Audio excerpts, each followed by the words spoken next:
421 410 ETAC number 1, fire in place, the bridge collapsed. Apparently this bridge went down. We're going to be starting a couple other trucks.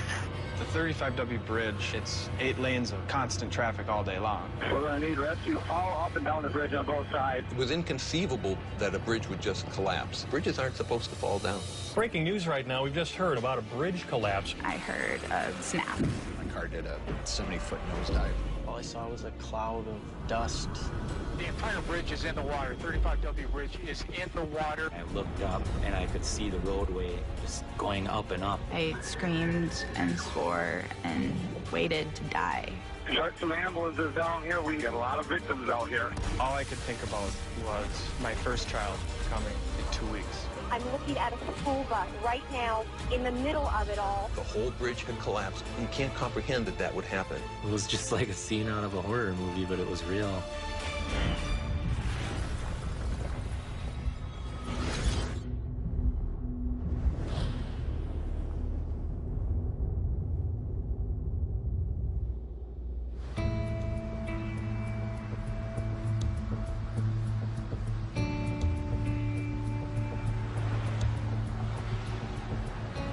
We have a lot of bridges in this town because we're constantly going over the Mississippi River. Every, mile or two, there's a bridge. I took the 35W bridge to and from work, so I traveled it at least twice a day. It was a major artery and a place that I traveled over a lot in my years living in Minneapolis.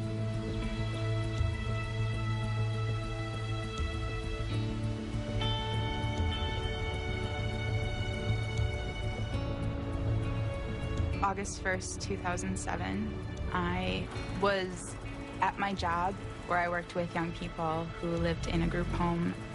That summer, there was construction on the bridge. I had thought about the bridge construction as I headed home that day, and throughout the summer, I kind of just thought about what time of day it was and what the traffic might be like to decide my route. And so I had debated taking a different route that day that would, kind of veer me off of dealing with the construction traffic. But my first opportunity to do that, I still had my head in the clouds a little bit about work and missed the exit.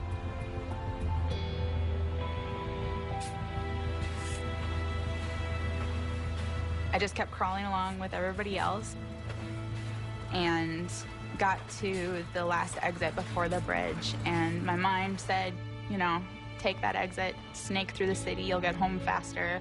But it was bumper to bumper traffic, and I was in the left-hand lane. I would have needed to merge over, so I just stuck with it. That day when I left work, I was on my way home.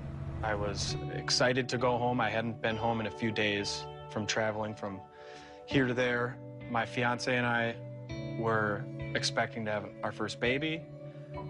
We were looking for a house. It was hectic, but it was good at the same time, and we were happy.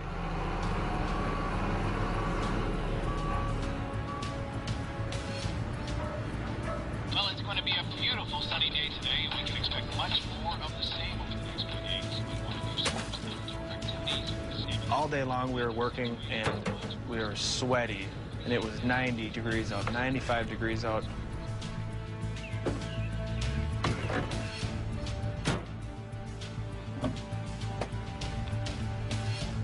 When I got in my truck, I took my cell phone and wallet out of my pockets, put them on my center console. I took my shirt off, thinking I'm gonna be home in 20 minutes.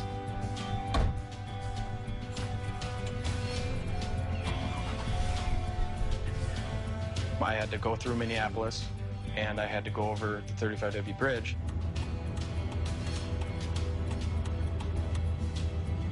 It's the bridge that goes over the Mississippi River. It's 8 lanes of constant traffic all day long. It's a bridge that just everybody goes over. If you've ever been to Minneapolis for more than a couple days, you've traveled over this bridge. I had my windows down, just listening to music. Day's done, I'm happy. And coming into Minneapolis, there was road construction on the bridge. Hot enough for you? I tell you, can't beat the view, though. After 4th of July weekend, 2007, I started working on the 35W bridge. At that point, I'd been working on bridges for 5 years. I was working 14 to 18-hour days, 7 days a week on that project. August 1st, I showed up for work at 6 in the morning. There was probably about 30 of us on the job site. We'd have to pour concrete at night because it was always so hot. So we'd work all day and then we'd wait until dark and it cooled off, and then we'd work most of the night. And we were just getting set up to pour concrete, and I was sitting on a piece of construction equipment, moving it out of the way. My colleague was standing right next to me, like 2 feet away from me, and we were talking. And then the bridge like hopped up and down. I was just getting onto the bridge. They had 2 lanes of each direction shut down, so the traffic was moving very slow, 5, maybe 10 miles an hour. And that's when it started to fall.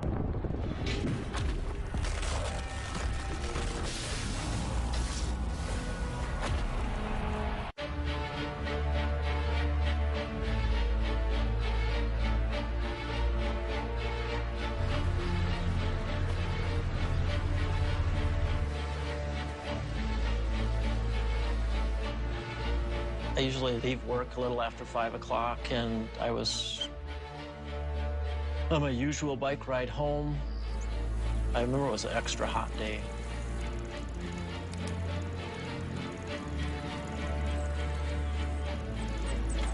There's a hill that approaches the 35W bridge, and then the bike trail goes right underneath the bridge. I was pedaling and looking down at the pavement ahead of me when I just heard a loud crack.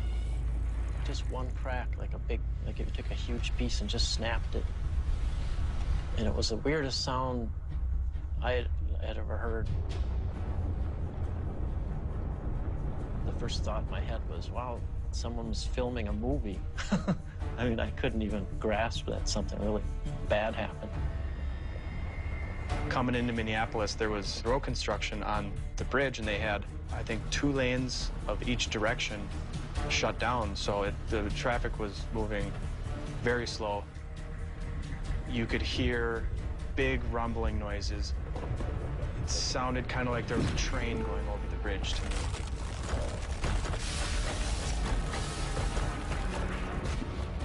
It was really difficult to comprehend what was happening. It's like the ground came out from beneath us, and now we're falling. All the cars are falling. I can see out my windshield, and I can see the bridge going down and all the cars going down with it. There's nothing you can do. You know what's happening, but it's difficult to comprehend, and it takes a few seconds for it to sink in and realize that the whole bridge is collapsing. It was loud. I mean, it was, I don't know what it was. All of a sudden, it felt like I was on a roller coaster ride going down a big hill on a roller coaster, and I looked up and I could see the roadway just going up and up. I was like screaming, but I mean, you couldn't hear anything because it was so loud. The bridge deck was 116 feet off the river. I thought for sure it was once we hit the water that we were all dead. The nose of my truck pointed down.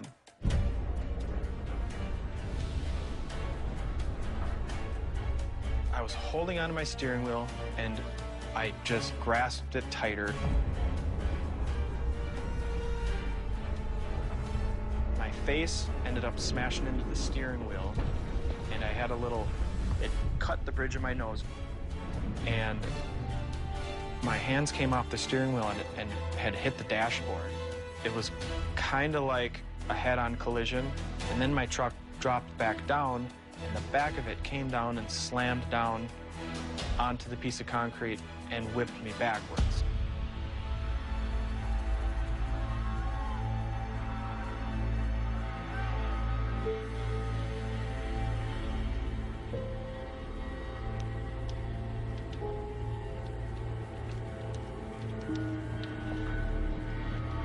As soon as I stopped and my truck wasn't in motion anymore, I thought my back may have been broken. And I did what you would do when you see TV shows. You wiggle your toes.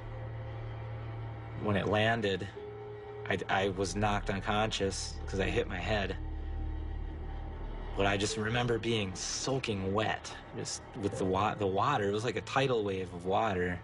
All I saw was a cloud of dust.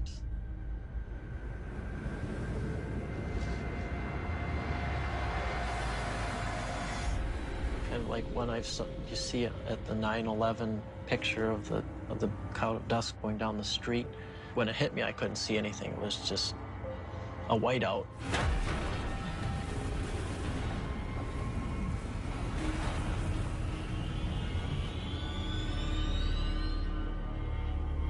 I was quite confused at that point, and then I couldn't see anything still, so I gradually went through that cloud of dust until I got right up next to the bridge.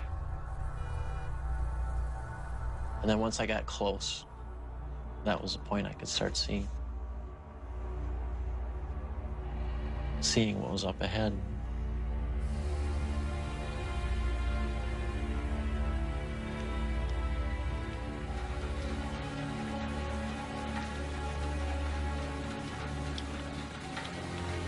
The dust was very heavy. I could see the whole bridge going down when it fell. Now I can't see halfway across the bridge.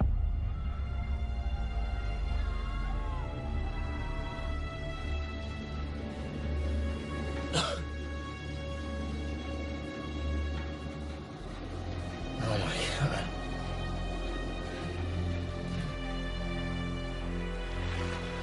The next thing I knew, I was in the river, half laying on the bridge deck and half in the water.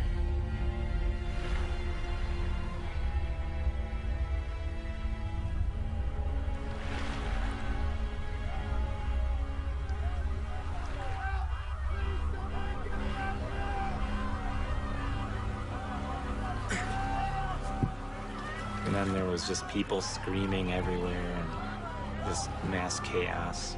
It was just like a scene out of a horror movie, but it was real.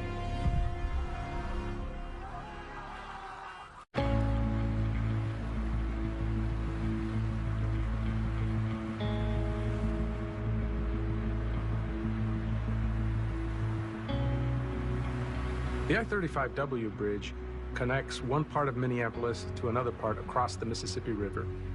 It was a bridge that constantly was carrying a large amount of traffic, and not just during rush hour in the morning and the evening.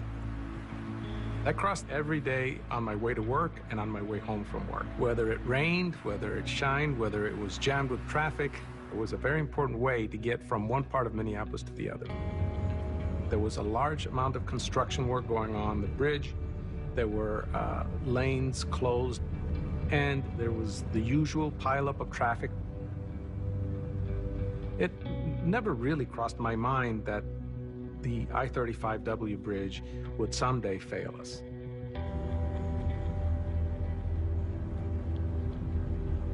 I left work and started to make the trip back into Minneapolis.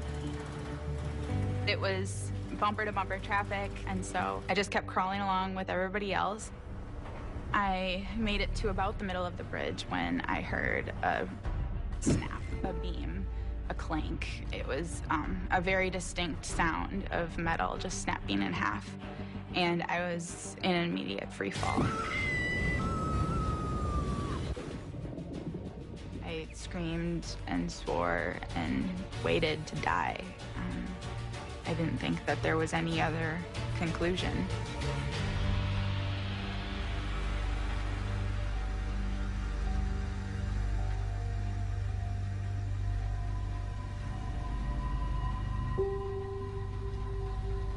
For a few moments, a few seconds, the dust was very heavy.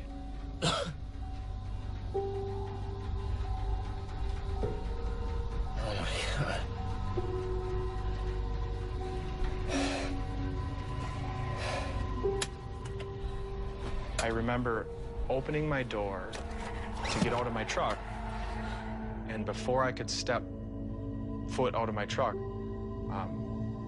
I could hear what was screeching tires, and they were coming from above me.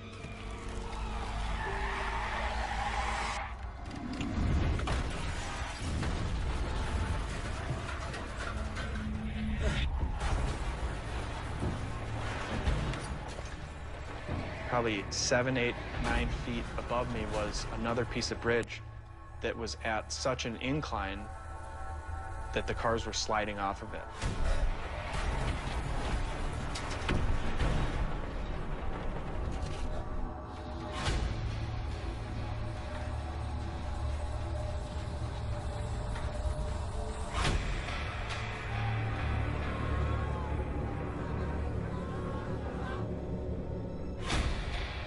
I don't remember hitting the water, I just remember hitting the bottom of the river. Like, what do I do? Like, what can I possibly do to get out of this? Like, I'm not Superwoman. You know, I'm not. Like, this is not a situation that I can get out of, and yet I have to.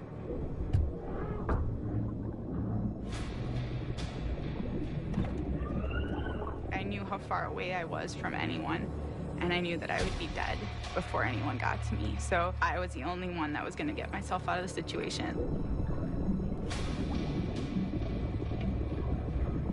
I unbuckled my seatbelt, and I started to kind of float and push. And I don't know. All I could think was to push. Just push. And I pushed and pushed on every surface. And then my body started to gasp for air.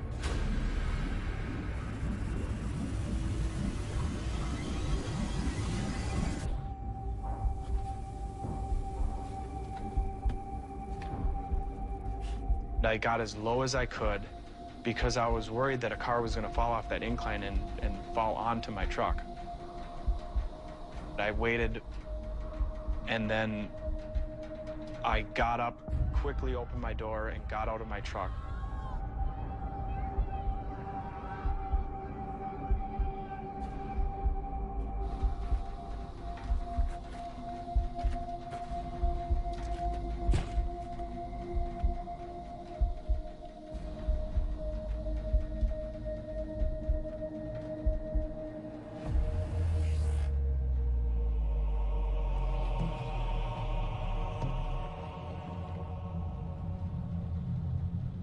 The box of my truck was actually over the edge in a pit.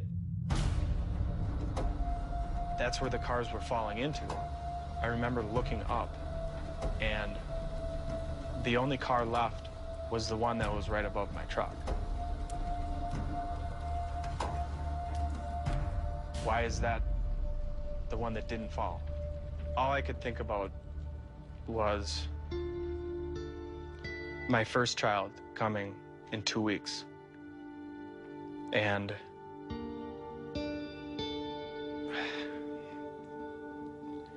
it was the scariest thought I've ever had.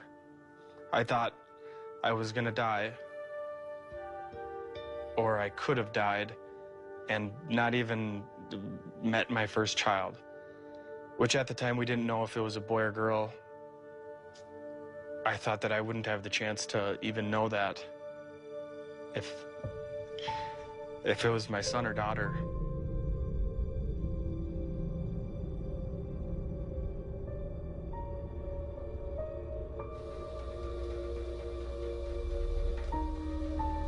Gotta get after the bridge. Okay.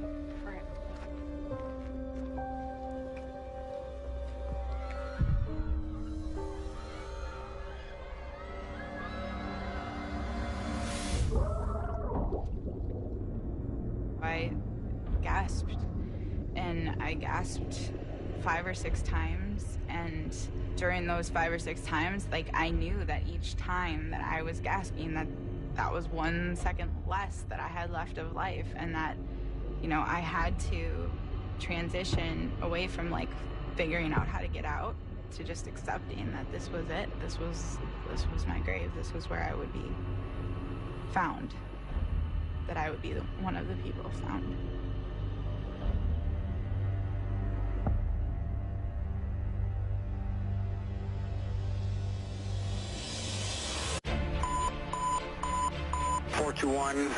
and 410. 502nd Street Southeast. The bridge collapsed.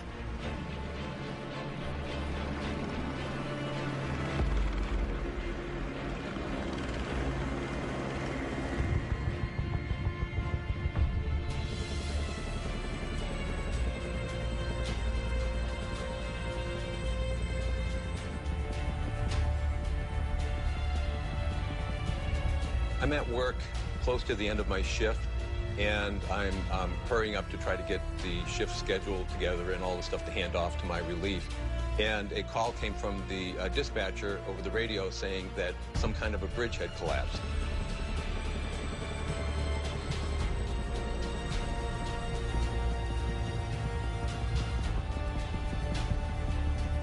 There was a great amount of confusion. We didn't really know what bridge had collapsed. We're going to be starting a couple other trucks. Apparently this bridge went down. We have construction workers, cars all over, and people in the water as well. Yeah, okay. Hey, we got a call coming in?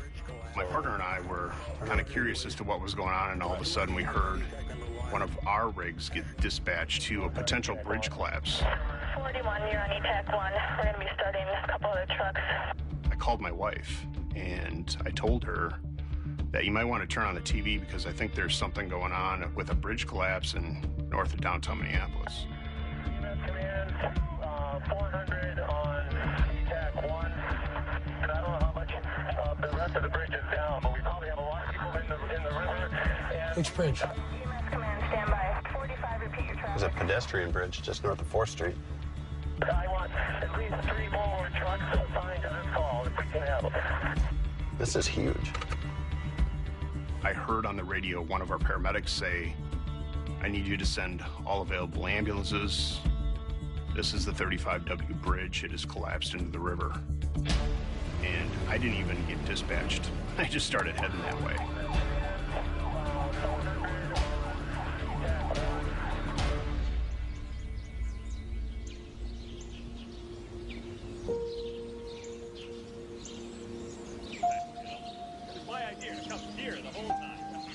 I had this idea about what kind of blocks we could use instead of wooden blocks. Wow! Of course! He's not going to be traveling nearly as much with this new position. That'll be nice. It'll be good for little man to have him around more often. Me too. My husband, Karj, had been out of town for work, and he had called me earlier in the day and said, I'm going to be home at this, around 6 o'clock. I said, I'm going to be at my mom's with little man. Why don't you meet us there? My mom was in the middle of making dinner.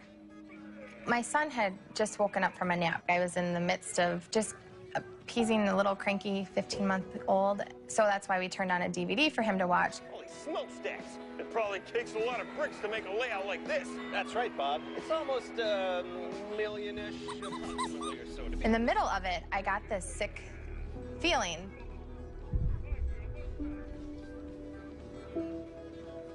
Something's weird. Could you turn off the DVD? Huh? We need to turn on the television. Okay. Want to get more on that breaking news right now. Bridge collapse, we're told about on 35W. We have Amelia Huffman right now with Minneapolis Police on the phone. What can you tell us about what's happening out there right now? Well, at this point, I don't have a whole lot of information for you because, as you said, this is just in progress now. We have resources on the way to the scene. We know that the bridge has collapsed, at least in part, and that there are cars in the water. And we're talking about exactly what location, Amelia? Help us out with that. Carge is on that bridge. Bridge over the river. Our traffic pulse person. Carge took the 35W bridge every day to get to and from work. I just kind of fell over on my chair that I was sitting in, kind of like off to the side. It's really a terrible scene. I'm looking at a man right now being pulled off on a stretcher. I'm also looking at flames. I'm sure you guys can see that as well. There are cars on fire right now. You know, Ken, can you hear us now as you're seeing what we're seeing? You're overhead looking at... My mom, she just kind of looked at me like I was crazy. And it's almost a surreal feeling. Like, I can't tell you why. I just know that I just felt like I needed to have the television on because I just knew that something awful had happened, and my husband was a part of it. And then at that point, I looked down at my phone, and I had 4 missed calls from him.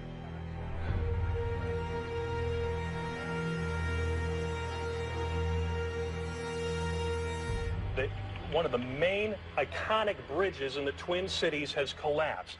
Cars in the water. We'd never practiced any kind of exercises or drills specifically around a bridge collapse. What happens is it took out one of our principal ways of traveling across the river at the time when you really needed it. And so just figuring out how to work around it became a big challenge for us. 10-4 dispatch. What, best route is 3rd Avenue Bridge? Yeah, we'll pop out by the park and cut down 6th. There was a secondary bridge that they were asking us to go across, and it's a pedestrian bridge, which is just west of 35W Bridge. And so we were following that path to get onto that. As we were getting closer to the scene, I remember looking to the right, and I remember seeing smoke, black smoke, heavy black smoke on the south side of the bridge. Turn right. Dispatch is rounding us Turn left. right.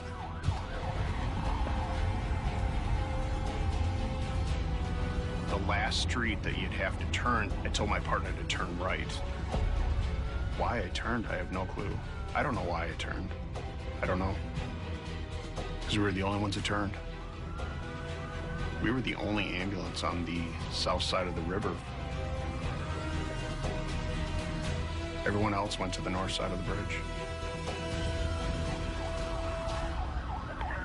This is just in progress now. We have resources on the way to the scene. We know that the bridge has collapsed, at least in part, and that there are cars in the water.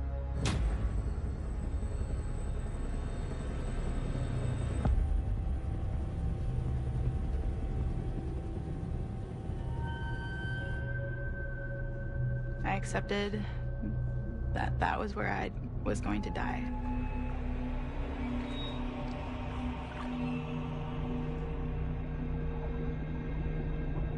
I said goodbye so that my family knew that I loved them, that I was thinking about them. I felt peaceful. I felt at ease. I felt ready to go.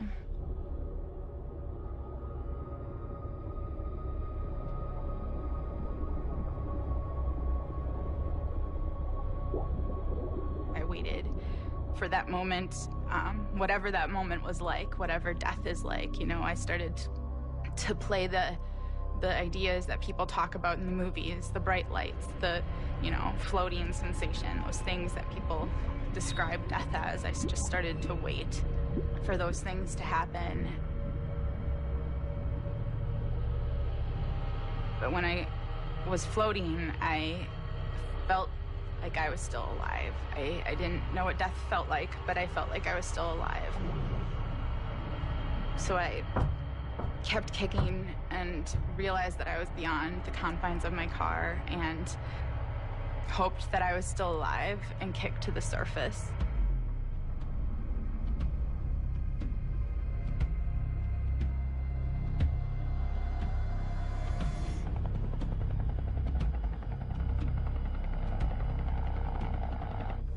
What is it from your perspective, Ken? All right, it's hard to, I don't know where to start. The entire bridge is in the water. 35W Bridge is in the water with cars. Cars are in the water. Looks like there's people down there as well.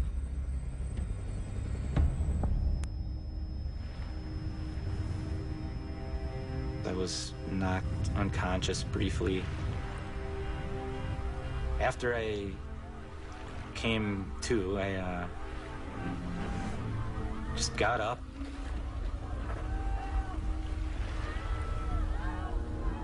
My buddy that was 2 feet away from me and was talking to me was about 50 yards upstream.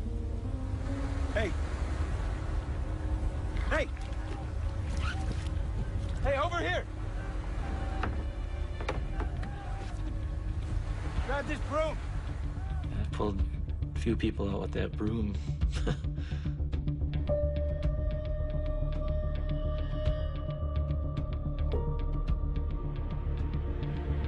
I kicked and I just hoped. And I reached the surface and I gasped for air.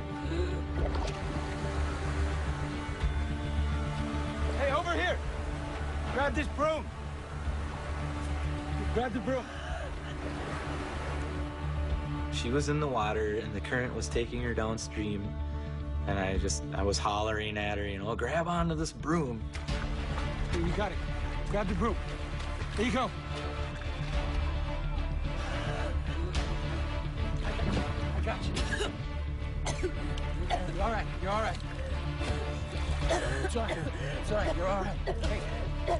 He saw me and he fished me out with a broom handle. I had to, you know, climb and do this like Wonder Woman stuff.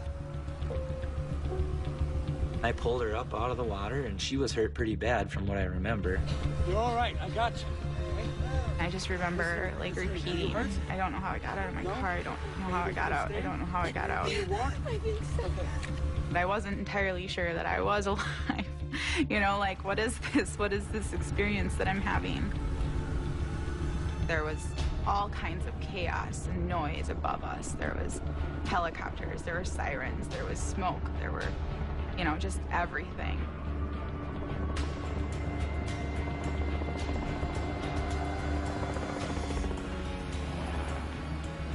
EMS command, stand by. 45, repeat your traffic.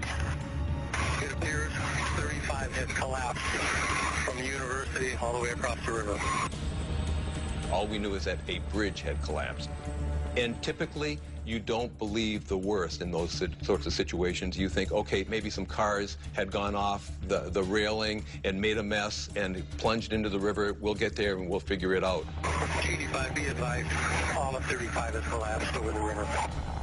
None of us had the idea that the whole thing would be collapsed down into the river gorge. It was inconceivable that a bridge would just collapse. Both ends of this bridge have collapsed on both directions. There are actually cars on the top of the arch still sitting on top of the bridge. There are cars on fire right now.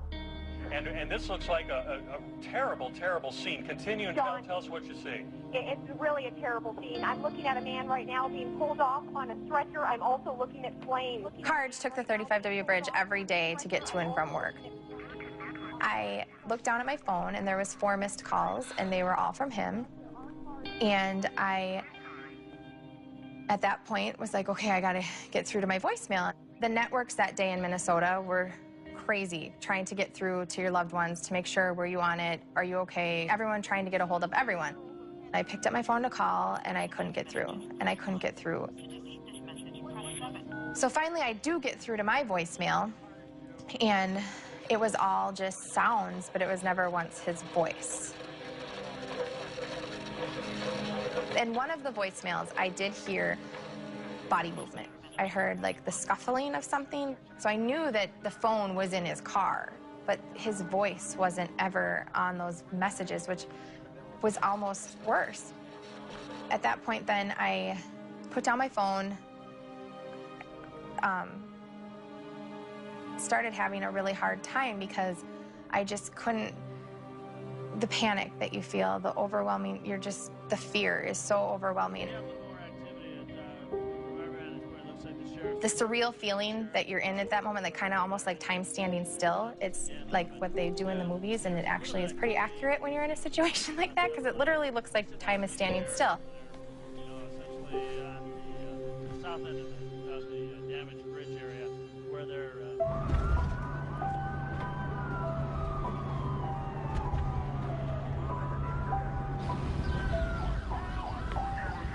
We drove up, and at this point, we could see the bridge was collapsed, and we were the only ambulance on our side of the river. I was the senior guy, but I didn't have my shoulder mic, so I told my partner, I said, you're going to have to be EMS command. Don, you're in command, or on triage. Okay. I started looking for patients. I remember seeing a ton of people there, and they were running in all different directions. Gotta get off the bridge. Okay. I could see on top of the bridge, and I could see across from where I was standing. And that's when you could hear the screams of a bus full of children. I'm looking at a school bus right now in the middle of it all. The flames are very close to that school bus. There are cars on fire right now. There's a lot of smoke coming up from the bridge. I could see the tail end of the school bus, and my initial reaction was there kids on that bus? We have to go help those kids.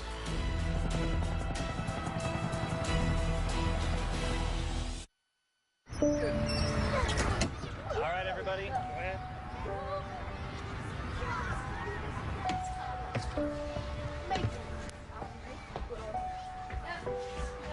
In the summer of 2007, I was 11 years old, and I was going to Wade House Community Center. It's a community center for an after-school program to keep children off the streets.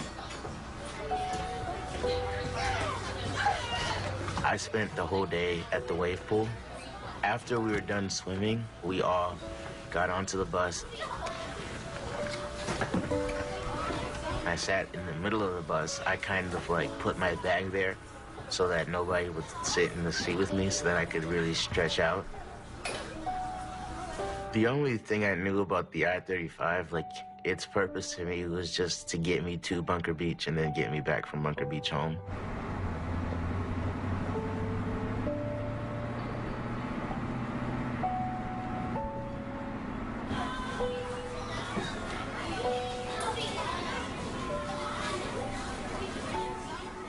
Usually at the field trips, I'd fall asleep on the way back, so I didn't really know much about the roads or anything. And I had my head leaned against the window to the left. And then throughout the ride, it was pretty bumpy, so the window was like vibrating.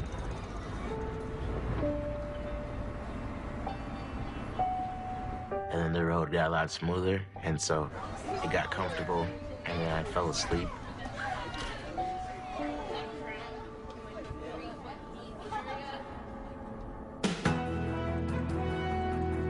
This is an ABC News special report.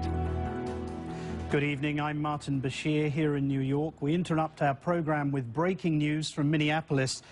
Just after 6 o'clock this evening, one of the busiest highway bridges in Minneapolis buckled and then collapsed into the Mississippi River. Local television crews captured the scene from above as tons of concrete and cars were sent crashing into the water.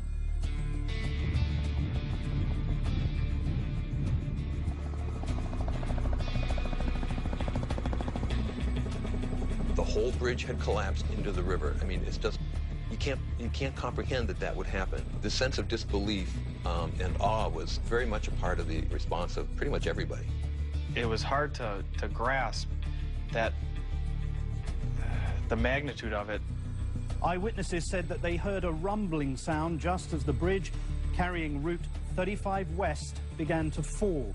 All those disaster movies that you see, you know, at the movie theater, it was like that, but it wasn't a movie theater. There are reports that a school bus carrying a school trip was approaching the bridge seconds before it collapsed, but as yet we have no precise figures on deaths or injuries or casualties.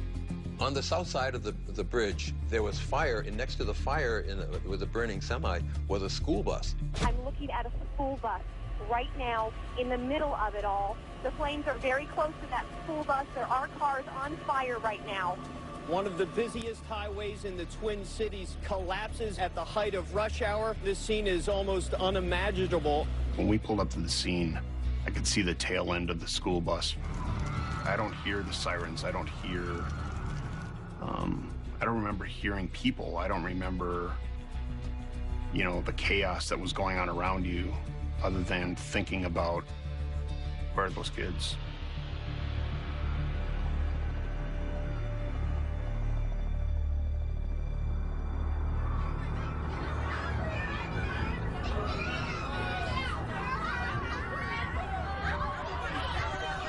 Suddenly, like, I jolted awake. Everyone was, like, screaming and stuff. Like, it was really loud. I didn't really know what was going on. My first thought was, like, what happened? Was there an accident? Did we fall? And so I looked out the window, and there were, like, really big cracks in the bridge. Like, the concrete was split, and, like, the bridge was, like, tilted to one side. And then the cars were, like, some of them were sideways, some were tilted, some were facing down like this.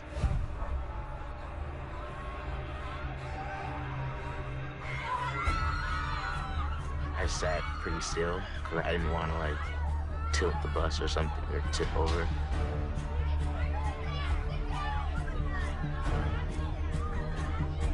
Some of the little kids had, like, blood on their faces, and then a few of the adults had, like, blood in their mouths coming out, or they had cuts and scrapes, and a lot of people had, like, blood running down their noses. I think there were 50-some kids on this bus, and we needed to get them off because it looked like the bus was going to fall off the edge of the bridge.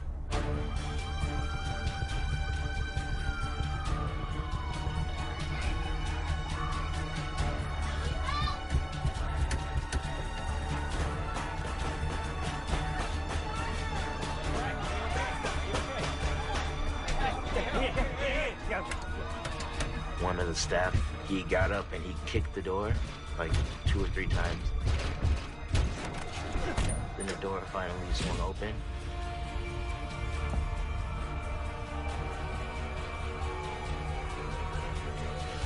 All right, y'all. Okay. Get down. Get down. We're gonna help you up. All right. Stay close. Stay close. The older kids, they got off the bus first with the staff to make sure that they were able to help the smaller kids get off the bus.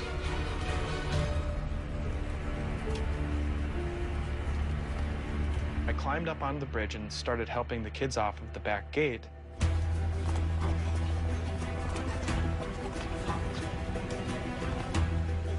Some of them were crying. Some of them looked like they had a broken arm or a broken ankle, or they were bleeding a little bit. Most of the kids, from what I remember, were just in shock. I was very scared. I didn't know what to do or what to say. All right, everybody, stay close.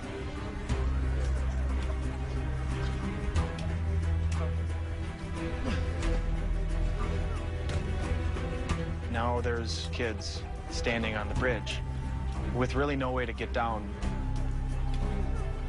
I jumped down off of the bridge while a few other people kept getting the kids off of the bus. Okay, stay close. Everyone okay? Okay, okay. All right, so we're gonna go this way to get off, okay? And I would tell the kids to lean forward, kind of like they were gonna fall off of the bridge, but I was right there to catch them. All right, just run up there. Catch it.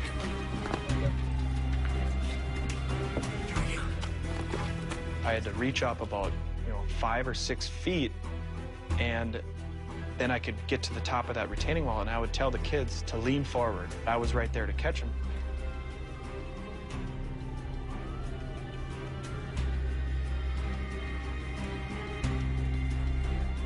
And most of them would lean forward right away. Some of them were you could tell they were just so scared that they didn't know what to do.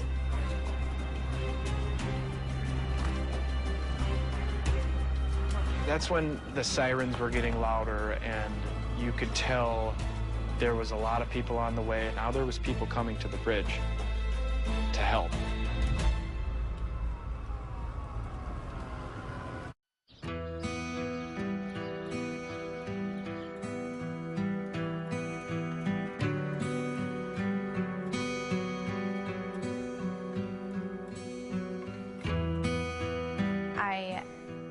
to my mom's room. I was curled up on her bed, bawling. Just give me a sign that he's alive. Like, I just need something. I need something to hold on to. I can't keep going like this right now. And then that's when I got this feeling that, you know, go turn the TV back on, and you need to do it right now. Yeah, a little more activity at River Vantage Point. Looks like the Sheriff's Department. I saw Carge. I saw him. Nicole. No, Mom. He's alive. Look. Look. There. Oh. There.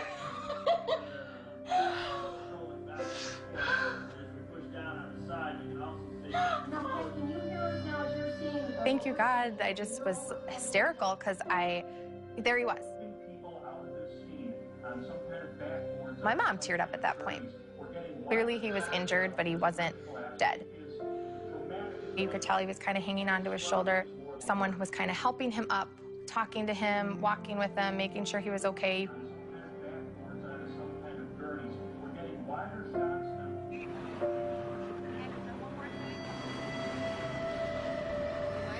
You talk to the survivors, you talk to the rescue workers, and everybody talks about how many people were around early on helping.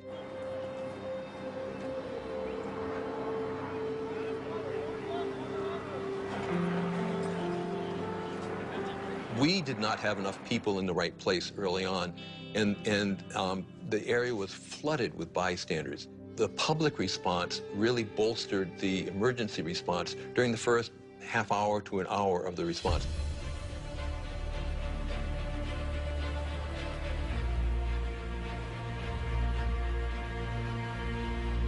Come on. There were several people helping, and everyone came together, and we got the kids off of the bridge. That's when the sirens were getting louder, and you could tell there was a lot of people on the way. It sounds like we have one morsel of good news out of this, which is that the students that were in that truck were taken out. Rod, can you again verify that with your witness? Gary, did you see the kids being taken out of that truck? Yeah, take them out of the bus? Yeah. We were carrying, me and a couple other guys were literally carrying them off the bridge. There were some people handing the kids to us, and then we were catching the kids. The police and the firemen and the paramedics, just, I couldn't believe how fast they got there. Everyone came together, and we knew we had to help these kids.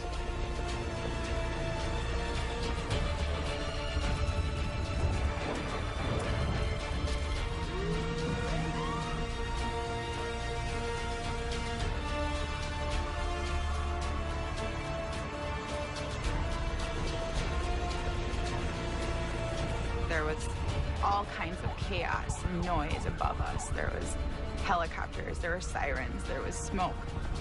I saw people on the northbound side who were just standing next to their cars. They were talking on their phones. They were clearly distraught, of course, but they were just like, they were there, and they weren't dead, and they weren't like bloody, and they weren't, you know, they were injured in many ways, but like just that they could be standing there was completely unbelievable to me. At one point, a woman in scrubs came up to me, and initially I thought she was someone there to help, but it turned out that she had fallen as well. And it wasn't until that point that I even knew that I was bleeding. I need a bottle of water and a towel. She hollered across the median to the northbound lanes and asked for water or a towel. And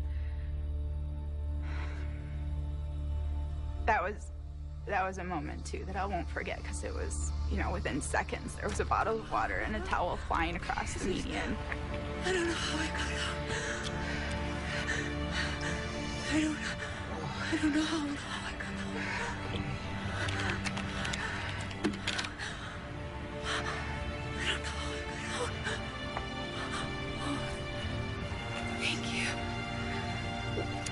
Can I borrow your phone to call my fiancé?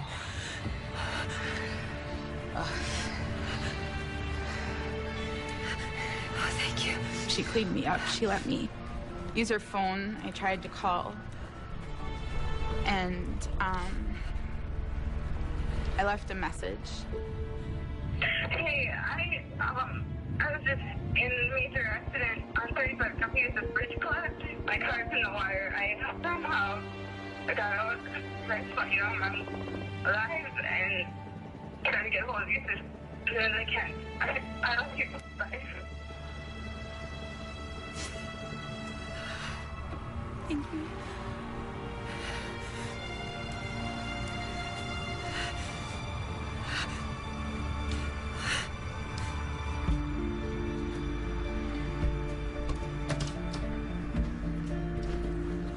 So we get out of the truck, and I remember seeing a Minneapolis police officer carrying a woman up who was covered in blood. Good. What do we got? I think she broke her back. Okay, stop right here. We're gonna lay her down. Here we go. Here we go. Good. How you doing? Okay, Don, can I get a board? At the same time, there was a gentleman walking up who was holding the side of his chest. And at this point, I looked at his chest and I knew that it was a really severe injury. We're gonna need some help transporting these people to the Level 1 Trauma Center. And just then I saw a guy walk up with a girl. Let's go right here. Let's go right here. Lay down. Lay down. They were explaining to me that she was on a school bus. What's your name? Takira. Takira, where's it hurt? Right here. Okay, anywhere else? All right, do you mind if I take a look here? Okay. I remember she wasn't crying, and, you know, I could talk to her, and I knew she needed to get transported out of there. Were you on the school bus? Yeah? Are there more? We were the only ambulance on the south side of the river. All right, you want to take a look here? At this point, I looked at my partner to see if we have any ambulances coming. All right, we're going to take a look. I just knew that I needed to get these people out of here now and prioritize who needed to go first. 400, multiple patients. Triage is set up. We need 5 more trucks. 2, 3. All right. Mr. Hepper, quick here. Keep your arms.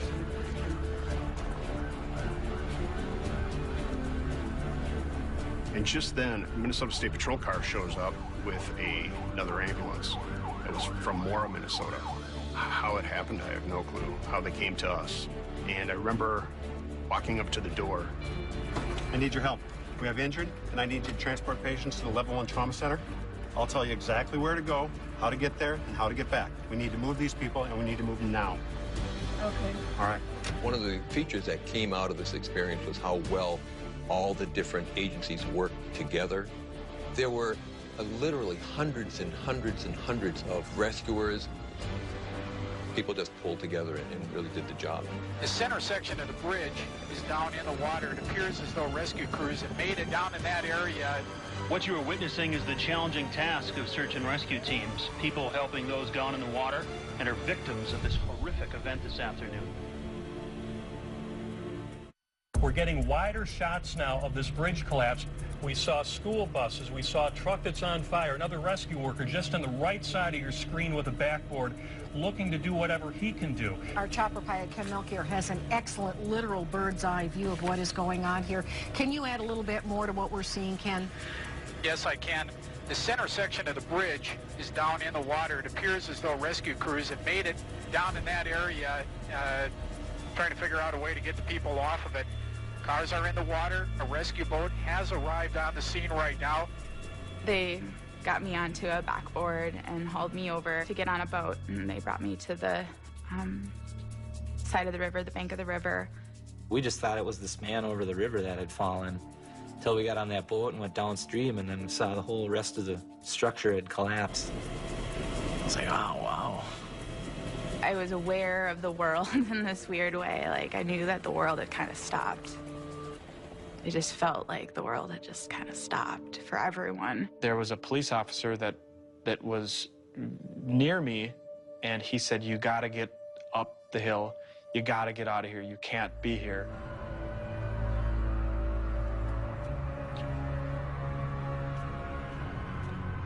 It was difficult to leave that bridge area. Excuse me, can I borrow your phone? You know, just to walk 50 feet away because I knew I was capable and, physically I can still help. Hello?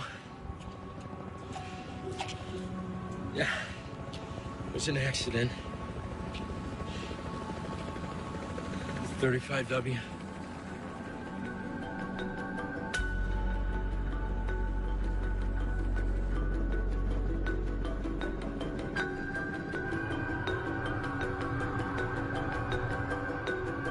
After we got off the side of the bridge, they had us sit in the grass by the Red Cross.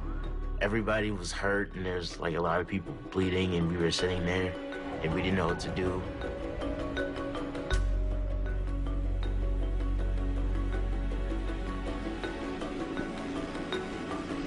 A lot of the kids my age had like minor injuries, like arm injuries, and some people like me had back injuries. It was pretty tough to see because for an 11-year-old kid, that's not something you think would happen or could happen at any point. Anytime that there's children involved, it takes it to a level you never want to be with. I asked how they were doing. Okay, you mind if I take a look? You know, they all said fine, but you knew deep inside they were wondering what had just happened. Could tell the kids that they were going to be okay. And so I think it's important for them just to remain calm. And really, in all reality, they were calm. They were the ones calming me down, I think, more than anything. Until any local ambulance or paramedic crew showed up, we're the only ones on that south side. It was where I was supposed to be, I guess. Where my partner was supposed to be.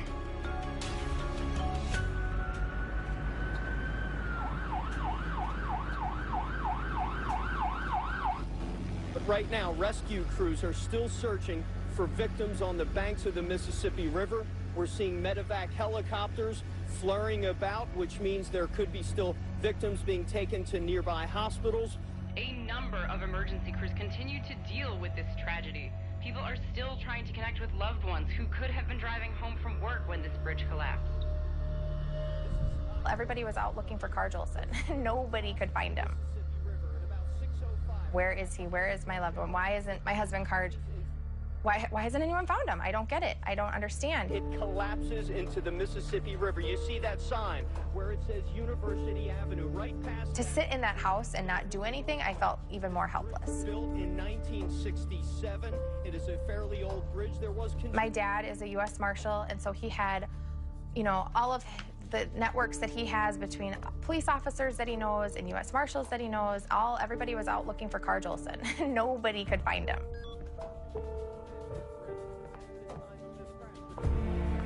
Nicole. Dad. Have you heard from Card yet? No. Have you? No, but don't worry. We're making phone calls. I've got people at every hospital, and the Red Cross is helping coordinate with families. I'll meet you there. No, you'll get better information if you stay put. I'm going. With the bridge down, every route downtown is backed up. Dad. Nicole, listen to me. What do you expect me to do? Just sit here and do nothing? No, your son needs you there right now. And I think he knew as soon as he dropped my kid card that I would be glued to my seat. I'll keep you updated. Martin, it is really hard to tell because I was just surviving at that point. I was just surviving, just trying to get through the next moment until I could actually physically see my husband. victims being taken to near.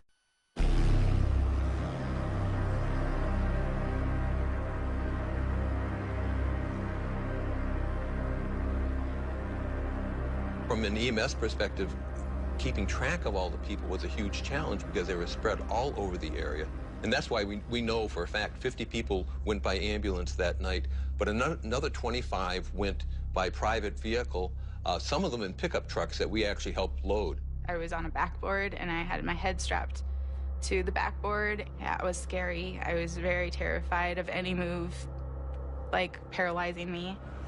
I ended up eventually getting slid into a truck, and I met another survivor. Hi, how are you? Can I hold your hand?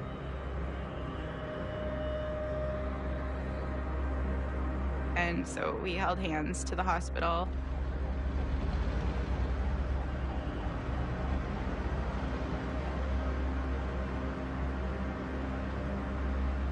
We're doing a secondary search of all the vehicles.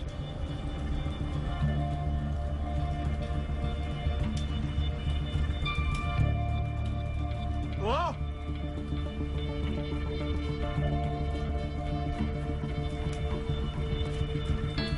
Claire! I actually stood there for a minute and I looked at the whole scene, and because this is the first time I actually got to take a look at the scene.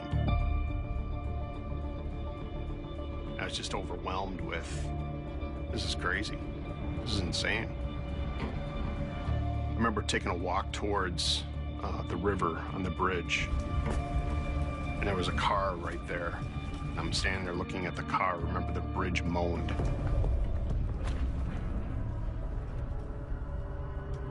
And you could feel the bridge deck kind of shudder. I describe it sometimes as like it's death moan. The bridge died. I was terrified. Never felt that before. You don't really get a true perception of what that was like until you're standing on a bridge that moves, moans, that's broken, and it's chaos all around you, vehicles on fire. You know, at that point it's, wow, this is real.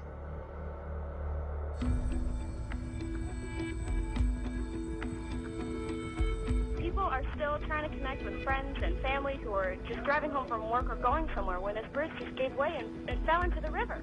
Red Cross volunteers have been on the scene. They said that people have been showing up. They've been offering to give blood to help out. They've been just offering their services in any way they can. We had the television on. I don't remember really watching it. I don't remember. I know it was on background noise, like I could hear it. I'm sure my mother was watching it. The focus, once the sun comes up, will be the recovery of any of the victims that are still there. And again, we're working. The hours after talking to my dad almost were the worst hours. Because at this point, okay, yes, now I know he's alive. I know he's not dead. I saw him on television. Why the heck has no one found him? The traffic is not obviously kicked into high gear yet, but it's actually flowing pretty well. Again, hello? My dad called me around midnight and said, we found him.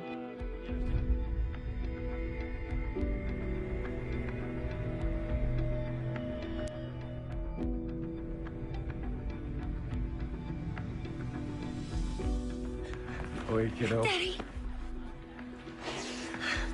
Wait, I need to talk to you. What? I just need you to be prepared.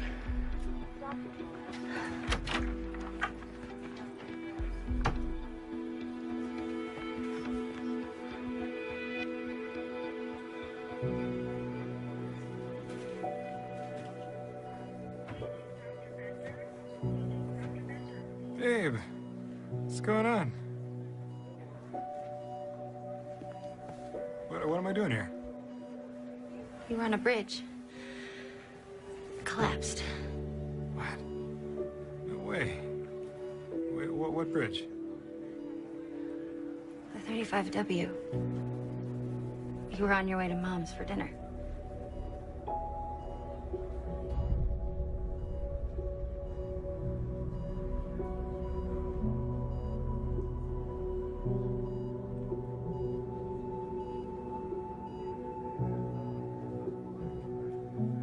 Babe, hey, what's up?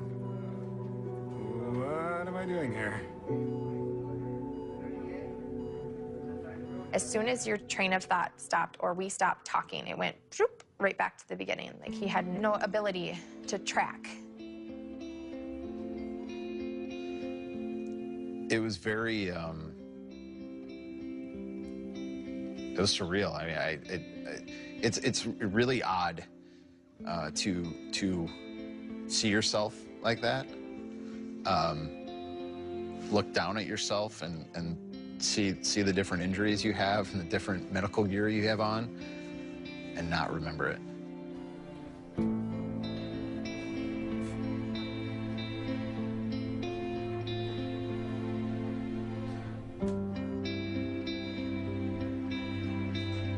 I drove on that bridge twice a day, 5 days a week, for months, years. August 1st, 2007, I was up north working on a project for work. I had been gone for 2 nights, so it's my 3rd day away. I would normally have been on that bridge at that time an hour earlier, but because I was up north, my schedule was a little different that day.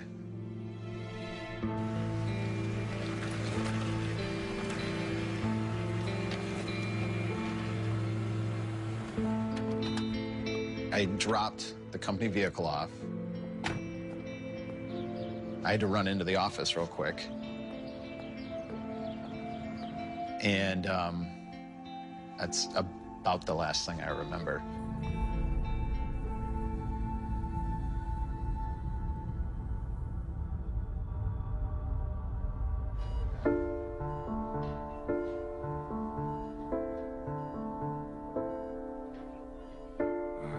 What am I doing here?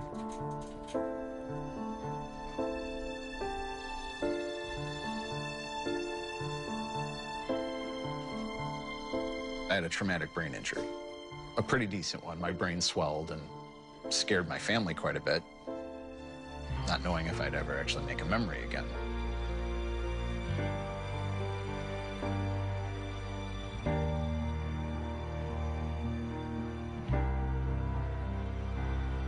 Good evening. This is the scene of the tragedy outside Minneapolis tonight. An 8-lane highway that carries over 100,000 cars a day collapsed into the Mississippi River at the height of rush hour. I remember very clearly while my husband was still sitting in the hospital, and I grabbed the Star Tribune, and there's his car.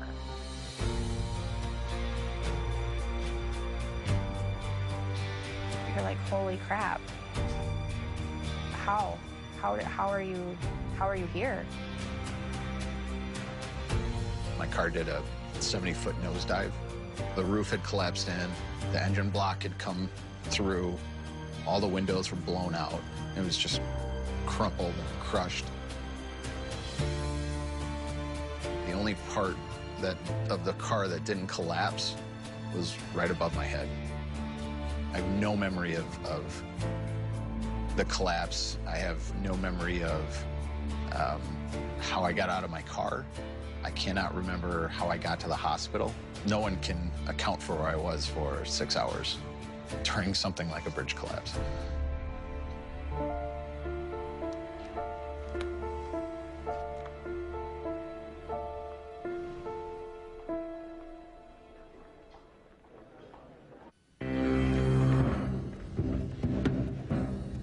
Again, you are looking at live pictures now of the aftermath of that bridge collapse in Minneapolis. Crews back at work this morning on what they say, sadly, is a recovery mission now. The National Transportation Safety Board promised a full investigation to find out what exactly went so horribly wrong.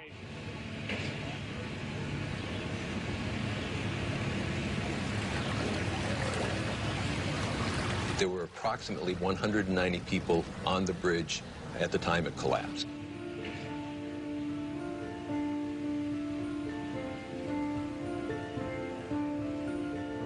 "13 people died. We know that at least 145 people received either serious or minor injuries, and there is a report of over 30 people that they either have unknown injuries or didn't get hurt at all, which is just amazing.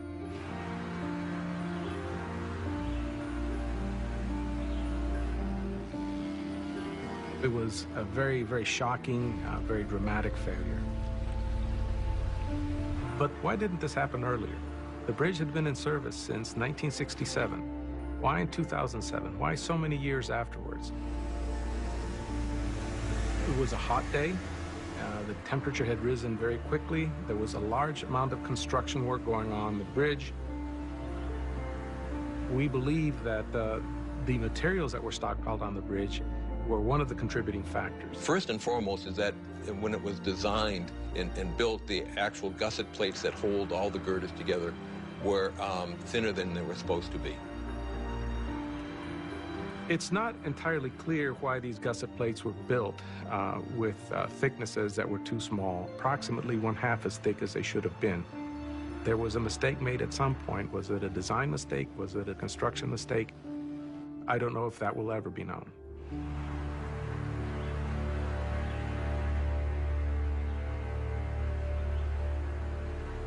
I was angry because I felt that we shouldn't have even been on that bridge doing that work.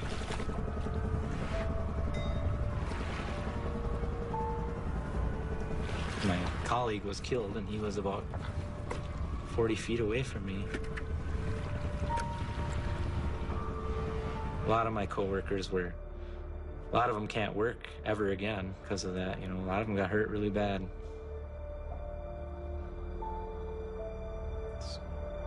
It was a bad day. It was at rush hour that Minneapolis's most traveled bridge, the I-35W, collapsed without warning. The massive bridge fell in 3 sections. As many as 50 cars plunged into the Mississippi River below.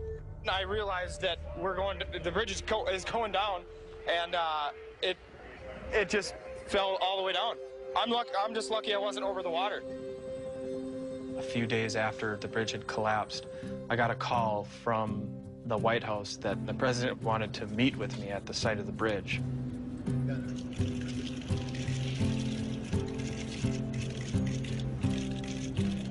We talked for 25 minutes. The bus was still there, and we were standing right next to it, and you know, he just wanted to know everything about the collapse. Met a man who was on the bridge when it collapsed. His instinct was to run to a school bus of screaming children and to help bring them to safety. When President Bush walked up to me and he said, "Gary, I heard what you did, and I'm proud of you. You're a hero." It was one of the greatest honors that I could receive. I didn't feel like a hero, I just felt like I did the right thing. I watched a lot of heroes help other people on that bridge. None of us put on this uniform to be a hero. It's our job. It's what we do. It's what we do. You know, it's just like you doing your job. This is my job.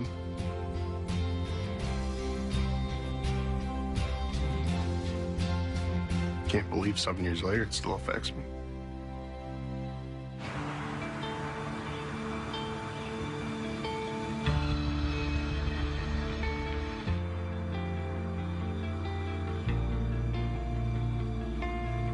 I struggled with PTSD for a long time, and depression, and all the things that go hand in hand with being in a traumatic experience like this, I guess. I've had 16 surgeries, I believe, related to the bridge over the last 7 years. There was a stint where I was averaging a surgery every 2.5 months. I had a lot of survivor's guilt, and it's really hard to mourn for people that you didn't know when you were so close to being one of them. To think about their death is to think about my own almost death, and it took a long time for me to grieve.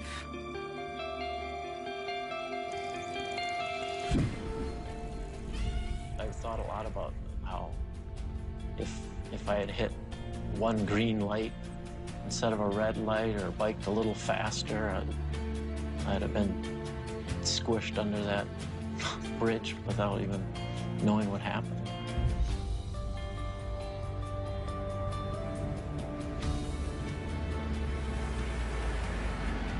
It was odd, too. I thought if I had been just a few seconds past it, and with my music on, if I didn't hear anything, I might have kept biking and not even turned around. I'd have been home and before I even knew anything happened until I saw it on the news.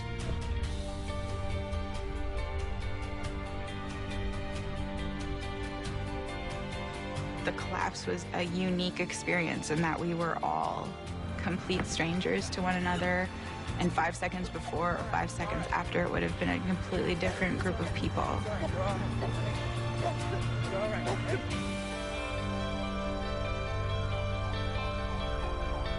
I drove across that bridge every day to and from work. Why didn't it collapse when I was driving across it on my way home? Or why didn't it collapse when I was driving in that day? You end up realizing your own mortality. It was just the bridge you always crossed to get from one side of the river to the other side of the river. And when people find out that my husband was on the bridge, every story is, I was just on that bridge. I was crossing it earlier that day. Because that's how central this bridge was to our city. I have a really hard time sometimes talking about this because I know that there are people that didn't have the story that I had, that there are 13 people that died. It's really hard to think about that they didn't get that confirmation in the end that their loved one was actually there, to be able to heal. For weeks, some people wouldn't drive across any bridge or try to avoid all bridges. They took it very personally. Bridges aren't supposed to fall down.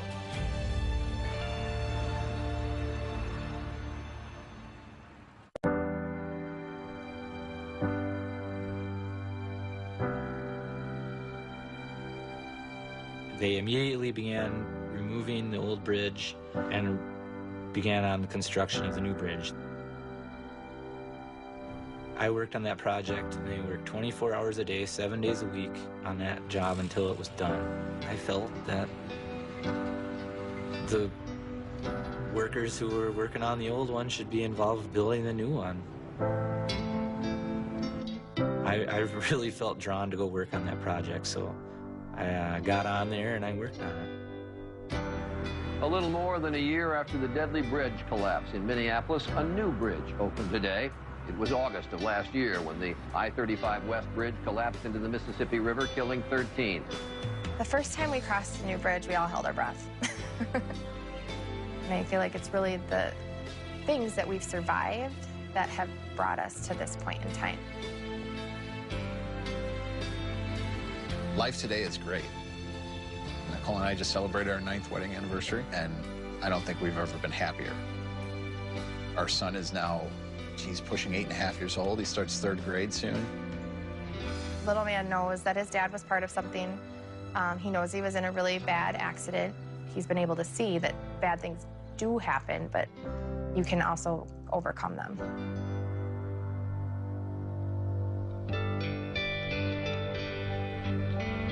Everyone on the school bus survived, and to my knowledge, everyone is doing pretty well. The fact that the kids who were on this bridge, they lost a part of themselves a little bit in the accident. It took away some of their childhood. It really gave you, like, the idea that bad things happen, but you should move on. I am currently the founder and executive director of Courageous Hearts, which is my own nonprofit. 7 years later, I'm still finding ways that, I get glimpses of who I was before. Just the other day, I was laughing uncontrollably. And I was like, whoa, I haven't done that in a while. So life is very different.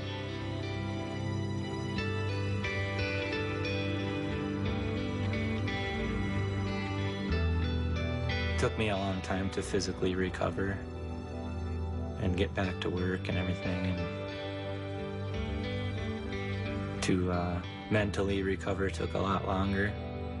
I think I've finally put the pieces back together.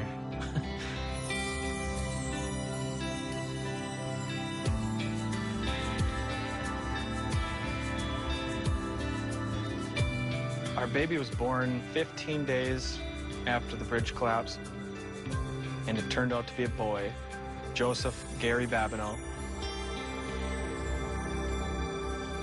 My wife and I have 3 kids now.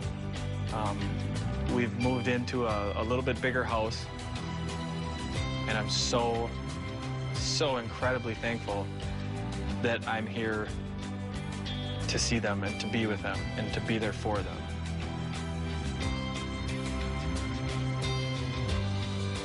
I can imagine not being there because I have imagined that, and that's what the bridge collapse did. It made me really appreciate what I have.